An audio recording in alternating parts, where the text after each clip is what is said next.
Hello students, നമ്മൾ ഇന്ന് marketing മാനേജ്മെൻറ്റിൻ്റെ video classes start ചെയ്യുകയാണ്. നമ്മൾ തേർഡ് മോഡ്യൂളാണ് ക്ലാസ്സിൽ വെച്ച് പഠിപ്പിച്ച് നിർത്തിയത്.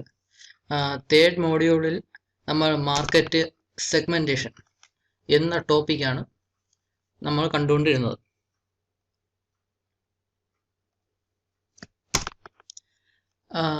തേർഡ് മോഡ്യൂളിൽ ആക്ച്വലി 3 ടോപ്പിക്കാണ് നമുക്ക് മെയിൻലി പഠിക്കാനുള്ളത്.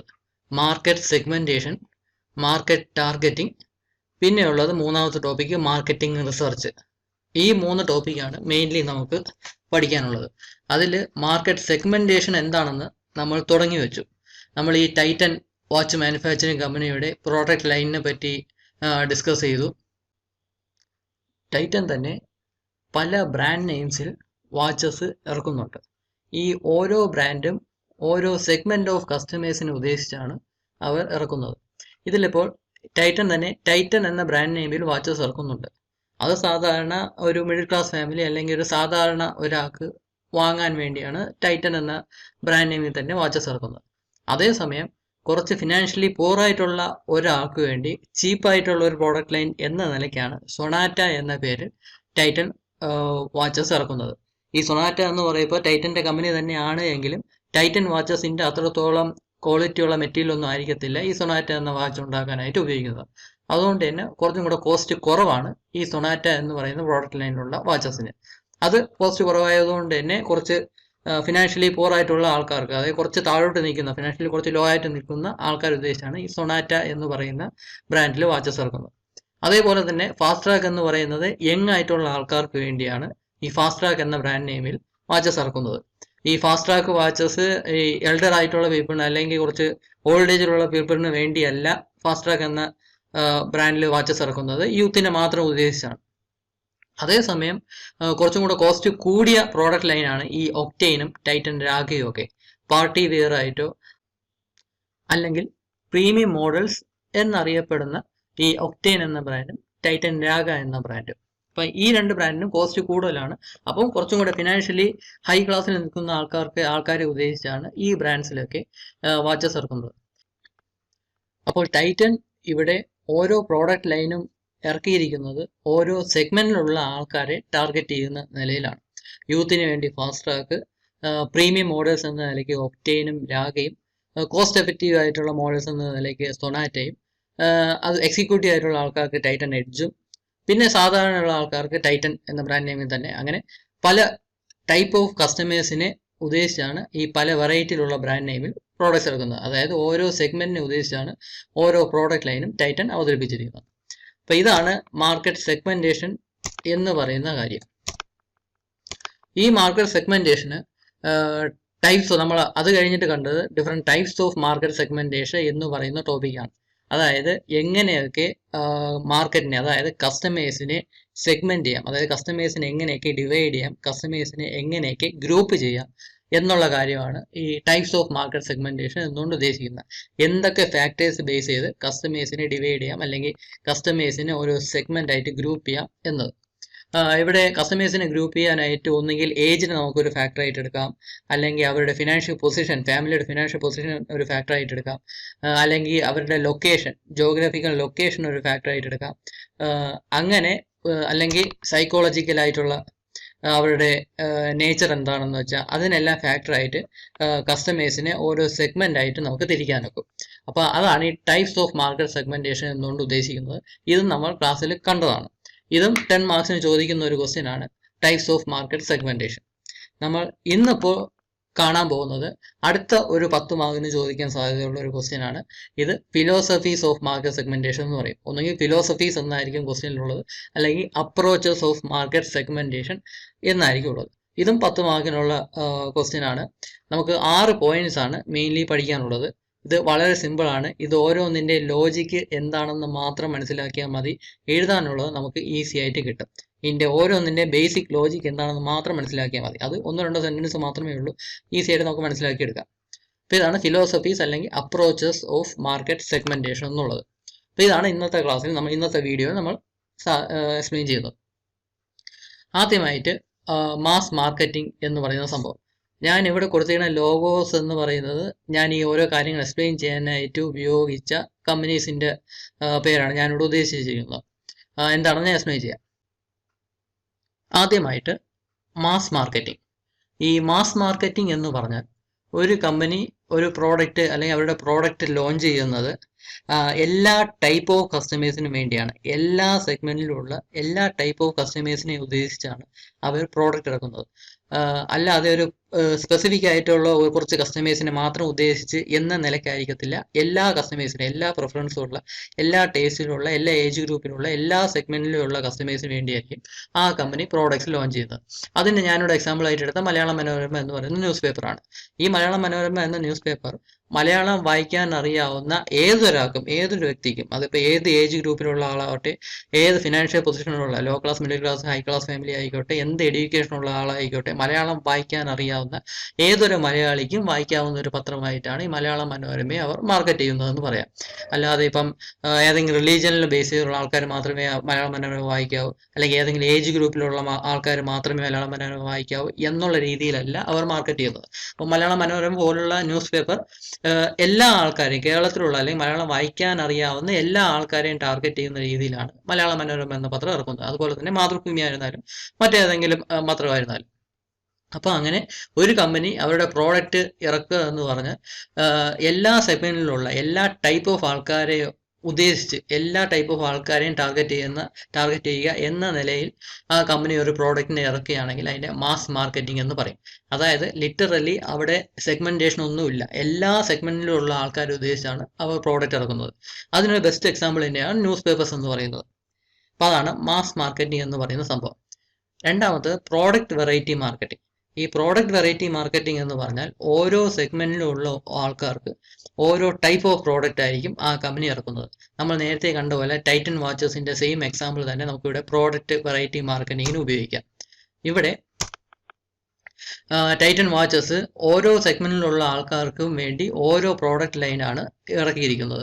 നമുക്ക് തന്നെ അറിയാം, യൂത്തിന് വേണ്ടിയാണ് ഈ ഫാസ്റ്റ് ട്രാക്ക് ആണ് അവർ ഇറക്കിയിരിക്കുന്നത്.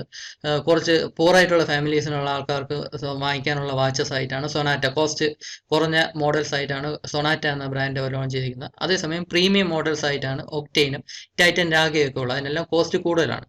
അപ്പം ഓരോ സെഗ്മെന്റിൽ ഇത് ഓരോന്ന് ഞാനിപ്പം പറഞ്ഞ 3 എക്സാമ്പിളും ഓരോ സെഗ്മെന്റ് ആണ്. ഇത് ഫാസ്റ്റ് ട്രാക്ക് എന്ന് പറഞ്ഞാൽ യൂത്ത് എന്ന് പറയുന്ന സെഗ്മെന്റ് ആണ്. ഒക്ടെയിനും രാഗയും എന്ന് പറയുന്നത് കുറച്ച് പ്രീമിയം സെഗ്മെന്റ് ആണ്. അതായത് കൂടുതൽ കോസ്റ്റ് ഒരു വാച്ചിന് കൊടുത്ത് വാങ്ങിക്കാൻ, അഫോർഡബിൾ ആയിട്ട് വാങ്ങിക്കാൻ കഴിയുന്ന കാറ്റഗറി ഓഫ് ആൾക്കാർ, അവരെ ഉദ്ദേശിച്ചാണ് ഈ പ്രീമിയം മോഡൽസ് ഉള്ളത്. അപ്പം അങ്ങനെ ഓരോ സെഗ്മെന്റിലുള്ള ആൾക്കാർക്ക് വേണ്ടി ഓരോ പ്രോഡക്റ്റ്, ഓരോ ടൈപ്പിലുള്ള പ്രോഡക്റ്റ് ഇറക്കുന്നത്. ഇപ്പോൾ ഈ 3 എണ്ണത്തിലും ഫീച്ചേഴ്സ് എല്ലാം ഡിഫറെന്റ് ആയിരിക്കും. ഫാസ്റ്റ് ട്രാക്കിലുള്ള ഫീച്ചേഴ്സ് ഒന്നും സൊനാറ്റയിൽ കാണത്തില്ല.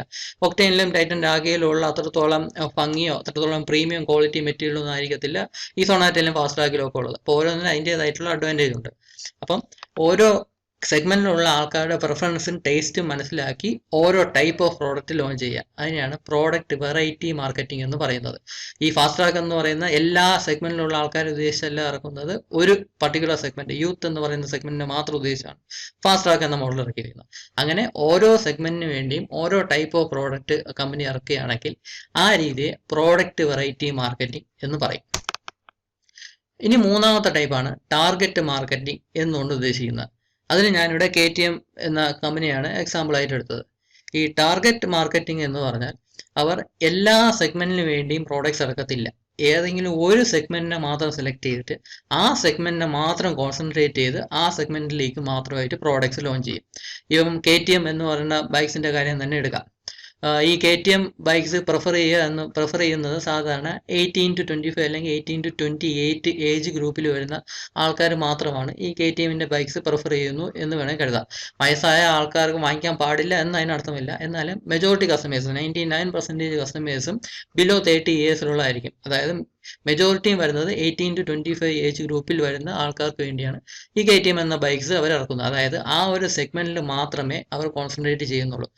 18 to 25 ഏജ് ഗ്രൂപ്പിൽ തന്നെ പെർഫോമൻസിനും ലുക്സിനും പവറിനും ഒക്കെ കൂടുതൽ ഇമ്പോർട്ടൻസ് കൊടുക്കുന്ന ഒരു മൈനോറിറ്റി ഉണ്ട്. ആ മൈനോറിറ്റി ഉദ്ദേശിച്ചാണ് ഈ KTM എന്ന ബൈക്സ് ഇറക്കുന്നത്. ഇപ്പൊ യൂത്തിന് മാത്രമല്ല, യൂത്ത് എന്ന് പറയുന്ന സെഗ്മെന്റ് അകത്ത് തന്നെ ഒരു പർട്ടിക്കുലർ ഗ്രൂപ്പ് ഓഫ് ആൾക്കാരുണ്ട് പവറിനും സ്പോർട്ടി ആയിട്ടുള്ള ലുക്കിനും പെർഫോമൻസിന് ഇമ്പോർട്ടൻസ് കൊടുക്കുന്ന അങ്ങനത്തെ ആൾക്കാരെ മാത്രം ഉദ്ദേശിച്ചാണ് ഈ KTM എന്ന് പറയുന്ന കമ്പനി ബൈക്സ് ലോഞ്ച് ചെയ്തിരിക്കുന്നത്. അപ്പോൾ അതാണ് ടാർഗറ്റ് മാർക്കറ്റിംഗ് എന്ന് പറയുന്നത്. അതായത് ഒരു പർട്ടിക്കുലർ സെഗ്മെന്റിൽ മാത്രം ടാർഗറ്റ് ചെയ്ത് പ്രോഡക്ട്സ് ലോഞ്ച് ചെയ്യുന്നു. മറ്റ് സെഗ്മെന്റിലൊന്നും അവർ നോക്കത്തില്ല. ഒരു പർട്ടിക്കുലർ സെഗ്മെന്റ് മാത്രം സെലക്ട് ചെയ്തിട്ട് അതിനെ മാത്രം കോൺസെൻട്രേറ്റ് ചെയ്ത് അതിലുള്ള ആൾക്കാർക്ക് ഇഷ്ടപ്പെടുന്ന രീതിയിലുള്ള അവരുടെ നീഡ്സ് എന്താണെന്ന് വെച്ചാൽ അത് മനസ്സിലാക്കി അത് സാറ്റിസ്ഫൈ ചെയ്യാനുള്ള രീതിയിലുള്ള പ്രോഡക്ട്സ് മാത്രം ലോഞ്ച് ചെയ്യുന്ന രീതി, അതിനെയാണ് ടാർഗറ്റ് മാർക്കറ്റിംഗ് എന്ന് പറയുന്നത്. നമുക്ക് KTMന്റെ ആ ഒരു കാറ്റഗറിയിൽ വേണമെങ്കിൽ പറയാം. ഇനി അടുത്ത ടൈപ്പാണ് ഈ മൈക്രോ മാർക്കറ്റിംഗ് എന്ന് പറയുന്ന സംഭവം. ഇതും ഞാൻ KTM എന്ന കമ്പനിയെ തന്നെയാണ് എക്സാമ്പിൾ ആയിട്ട് യൂസ് ചെയ്യുന്നത്. KTM എന്ന് പറയുന്ന കമ്പനി ബേസിക്കലി മൈക്രോ മാർക്കറ്റിംഗ് ആണ് അവർ ഫോളോ ചെയ്യുന്നത്.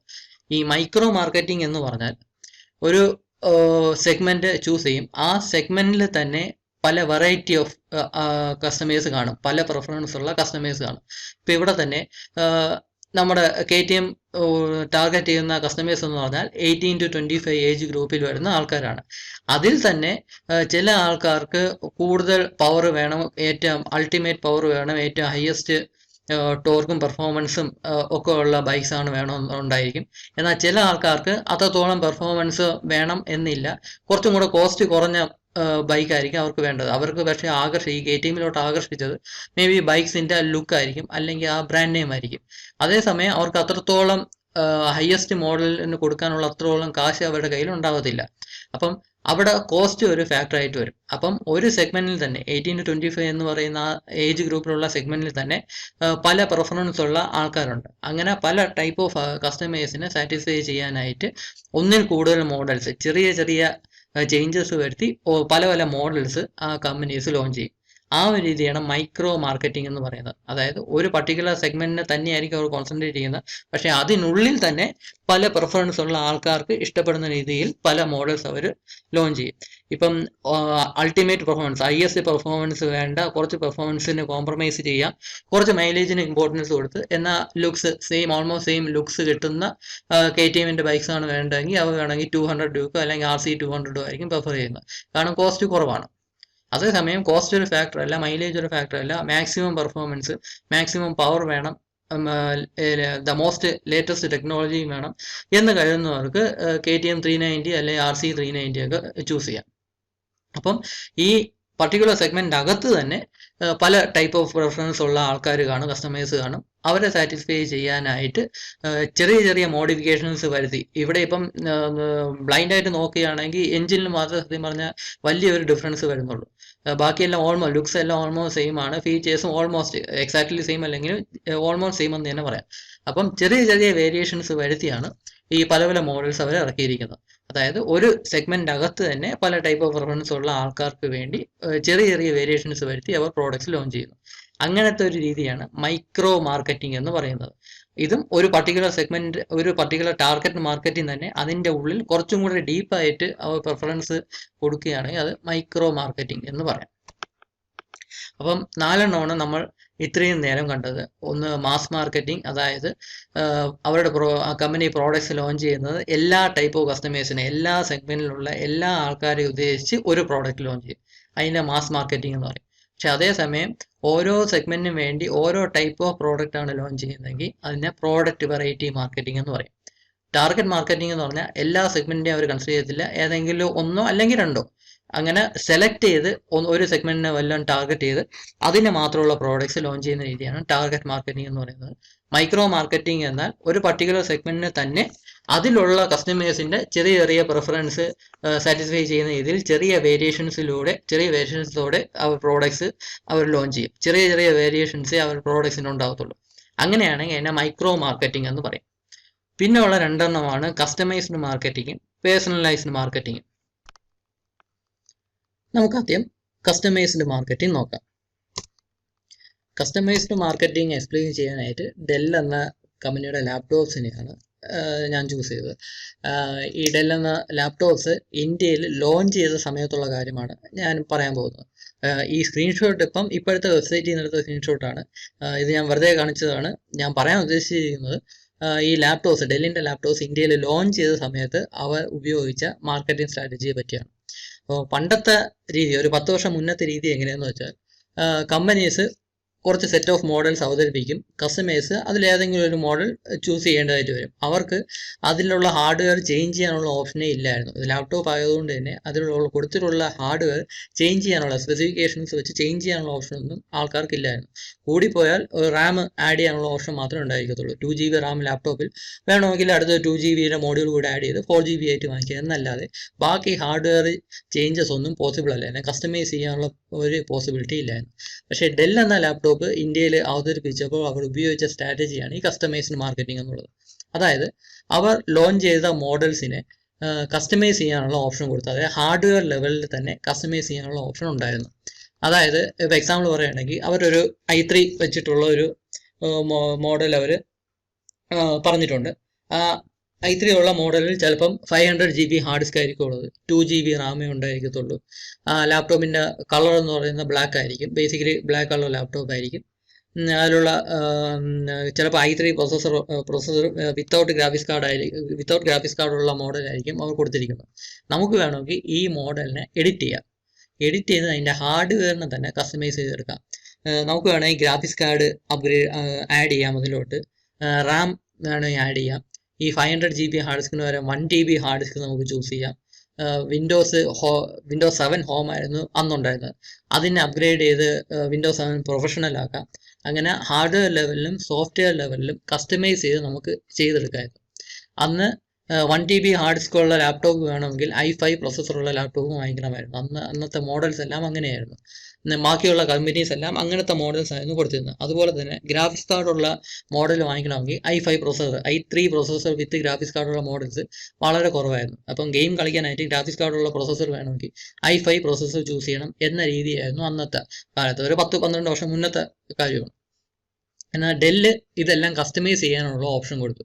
അപ്പോൾ അതുകൊണ്ട് തന്നെ ഈ കോളേജ് സ്റ്റുഡൻസ് എല്ലാം ഒരുപാട് പേര് ഈ ഡെല്ലിൻ്റെ ലാപ്ടോപ്സ് വാങ്ങിക്കാൻ തുടങ്ങി. അതായത് അവരുടെ ഇഷ്ടത്തിനനുസരിച്ച് കസ്റ്റമൈസ് ചെയ്ത് എടുക്കാം എന്നൊരു ഓപ്ഷൻ ഉള്ളതുകൊണ്ട് അവരുടെ ആവശ്യം എന്താണോ അതിനനുസരിച്ച് കസ്റ്റമൈസ് ചെയ്ത്, ചില ആൾക്കാർക്ക് ഗ്രാഫിക്സ് കാർഡ് വേണമെന്നായിരിക്കും, ചില ആൾക്കാർക്ക് ഹാർഡ് ഡിസ്ക് 1 TB വേണമെന്നായിരിക്കും, ചില ഇപ്പോൾ ഗേൾസിനാണെങ്കിൽ അതിൻ്റെ ലാപ്ടോപ്പിൻ്റെ കളർ ചേഞ്ച് ചെയ്യണം, അതിൻ്റെ ബാക്കിലത്തെ ലിഡിൻ്റെ കളർ ചേഞ്ച് ചെയ്ത് എടുക്കണം എന്ന താല്പര്യമൊക്കെ ഉണ്ടായിരിക്കും. അപ്പം ഇങ്ങനെ ഹാർഡ്വെയർ ലെവൽ കസ്റ്റമൈസേഷൻ ഈ ഡെൽ എന്ന ലാപ്ടോപ്സിൽ പ്രൊവൈഡ് ചെയ്യും. അപ്പം അതുകൊണ്ട് തന്നെ പെട്ടെന്ന് മാർക്കറ്റ് അവർക്ക് പിടിച്ചെടുക്കാൻ പറ്റി.